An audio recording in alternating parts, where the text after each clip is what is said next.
Hello, I'm Clark Sanders, and I'm the owner at Big Sandy's Guns here in southeast Kansas, Chautauqua County. We have a gun shop here, and we deal in nothing but Henry.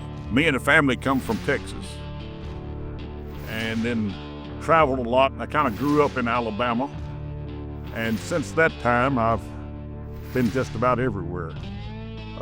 Worked in the sand hills of Nebraska, and wound up here. Just kind of liked the place and decided to stay, and that was 35 years ago this year. I think this place is probably my favorite, maybe because it's mine. The grass is good, the water's good, cattle get really fat here, but maybe I'm just a little partial. But I sure like it here, and I don't want to leave. Used to haul rodeo bulls, and we were at Cheyenne probably 15 years ago and spotted a guy behind the bucking chutes looking at the bulls through the fence. And had quite a few people stop and ask me who the guy was. I didn't have any idea. So just kind of walked over and said, "What do you think?" And the gentleman answered the questions by, "I think they're the most magnificent athletes on the face of the earth." And I totally agreed with him then and now. And we got to visiting, and he handed me a card and told me what his name was. And as it turns out, the gentleman's name was Anthony Imperato, and he is the owner of Henry Rifle. I was a little shocked that he was there to present some guns to some veterans, and in the meantime, he had asked me where I was from, and I told him Kansas, and so we talked on for a few minutes, and I asked him again if he had a favorite bull that he watched, and he said yes, and wanted to know if I'd ever heard of a bull named Luca Bratzy. And I told him, yes, I have. And he said, "Is he here today?" I told him, "Yes, he is, sir." So what can you tell me about him? And I said, "Anything you want to know, he's my bull." And he asked me at that point, could he come to Kansas to see where Luca Bratzy lived? And ever since then, we've been really close friends. He's not just a friend, he's more like a brother to me, and has been very close to me for many years now. Some of the bulls, like old Luca Bratzy for one, have a lot of personality. Every time he bucked somebody off, he'd make a little quick lap around the arena and then go out the gate. I always called it his victory lap. Bulls are just like people. You meet good ones, you meet bad ones, you meet ones that are just kind of mad at the world, and some that are just happy to be here.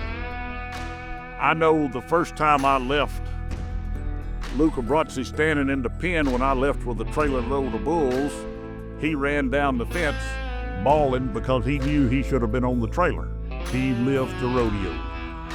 And he's that 1 in a million type bull. And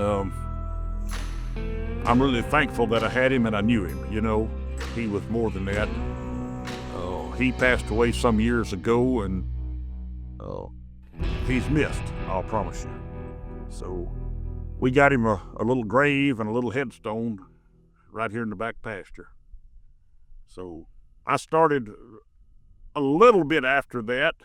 I got an invite from him to go to Houston to the NRA convention. And I went and had a blast, and I've been going ever since. My favorite part of the shows is the people, and representing a company that's made in the USA. Every piece and every part, and that means a lot to me, as I think it does lots and lots of other people. I'm very proud of our country, and sometimes I feel like it's not just about the profits, it's about keeping Americans working and making sure that things are just like they should be, and made by people that really appreciate that. This part of the country that we live in, and it's a very proud country, and we are all stewards of the land. We believe in, good grass, good cattle, and excellent rifles. Living out here like we do on the ranch, it's just so different than what people understand. I don't like the thoughts of everybody telling you it's so romantic to be here. It is nice, but I've never had the urge to write a poem about icicles hanging off my coat when I was trying to gather cattle. And it's happened more than once, and I've even been lost in a blizzard, a horseback. Have no clue where you are, and it's just a tough life. And I don't know that a person actually chooses it. It kind of chooses you. And you just sort of take it from there and do the best you can and take what the good Lord gave you and work with it. I have a sort of a gift for looking at cattle and trying to pick a good horse, and just it ain't for everybody, I'll promise you that. It's not necessarily always a living, it's a way of life, and you have to be born into this type thing to understand how I feel about it and how close it is to my heart to be able to live here, provide for the family, and be able to raise them in the same manner I was raised. I got in the gun business because Anthony asked me to get a FFL. We had a neighbor girl that got sick, and he donated some guns through the Guns for Great Causes program with Henry, and it was just easier to get them from the distributorship to me so we could get them sold to get the girl some money to pay the hospitals. And from that point, since I had the FFL, and then the phone starts ringing, says, "Hey, can you get me a gun?" And we just kind of opened up a gun shop. Well, as time rolled on, we got so many calls for Henrys because we were going to the NRAs and such that we decided to go exclusively Henry, nothing else. The special thing about Henry is, first, they're made in the USA. And we really appreciate that in this part of the world. The other special thing about the Henry is the workmanship. The way the bolts slide, and when you work the lever, they're just I don't know that I've ever felt another gun, and I've felt lots of them. I own lots of guns that slide like that, the action on the Henry rifle.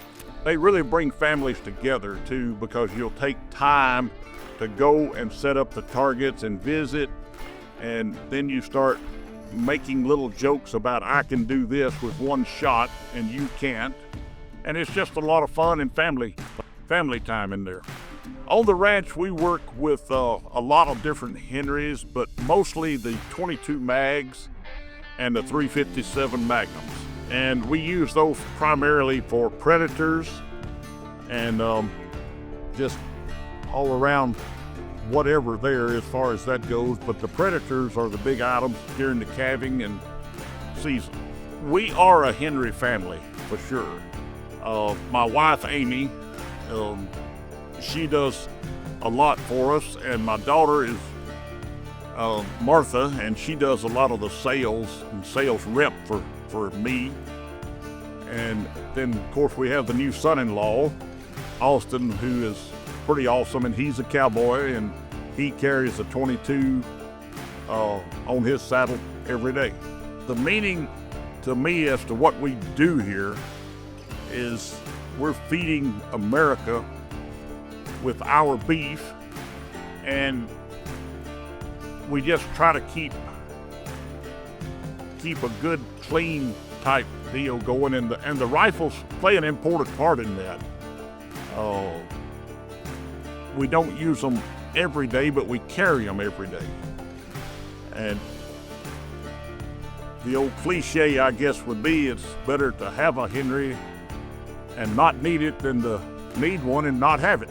And while we're on that subject of needing and not having, if there's anything we can do here to help you get what you need or want in the Henry line, for sure, just get in touch with me or the daughter, and we'll do everything within our power to find the Henry that fits you best.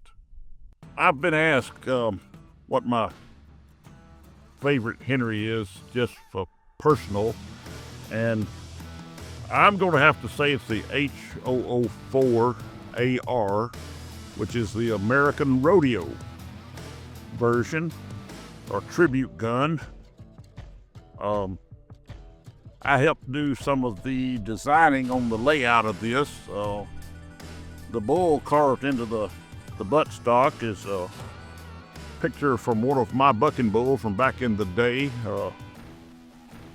Name was Drop Time, and the picture was taken around 2010 down at Lubbock, Texas. And anyway, got the serial number put on here to this gun, and it's Drop Time 137X, and of course that was his name and number. It was my idea, or my suggestion, I guess, to say the Cowboy Up on it, because no matter, how bad it gets, sometimes you gotta keep going. So, and the artwork on the receiver is just, the bulldog or on the back side, and kind of like that. And then the calf roper on the front side. And they're just pretty cool. Very good artwork on those two. So, and it says right here, Rodeo Tribute. So, anyway, that would be probably my most special gun right there. One of the moments or times that sticks out in my memories, and I'll cherish it forever, El Paso, Texas, Border Patrol convention. And I stood up in front of a lot of people, and I talked for just a minute, probably 500-600 people, and I said just a few words about the Border Patrol gun, and I ended it with what I would think to be Anthony's favorite saying, but I just said it kind of bold, and it was made in America or not made at all. And I saw the chandeliers in the ballroom shaking from the applause. And it took us, the daughter and I, Martha Kay and I, it took us about 45 minutes to get out of the ballroom from people shaking hands and patting us on the back and telling us thank you for building such a wonderful gun here in America. And that's probably one of the best memories I'll ever have. Big Sandy's being a family-owned operation, and we've been here a lot of years, we try to stay involved in some of the local organizations and projects, and we try to pick out one every year to donate a gun to, and it's of course always a Henry. It's just, we like to donate it to them so they can use it as a fundraiser, and it just kind of clears the way for them to make more money, and it's good for us too, and good for the thing. We go to lots of parades. We take the Ranger behind me here. Always got to throw a little candy to the kids and hand out a catalog and do some stickers and just different stuff like that to make the kids happy. We'll shake a lot of hands and pass out a lot of cards and catalogs and throw a lot of candy and have a big time doing it. I would like to take just a moment to say thank you for all the wonderful memories that I've received through Henry, and all of our many, many customers from North Dakota to South Florida and Virginia, all the way out to California. Thank you guys, and we hope to serve you for many, many more years.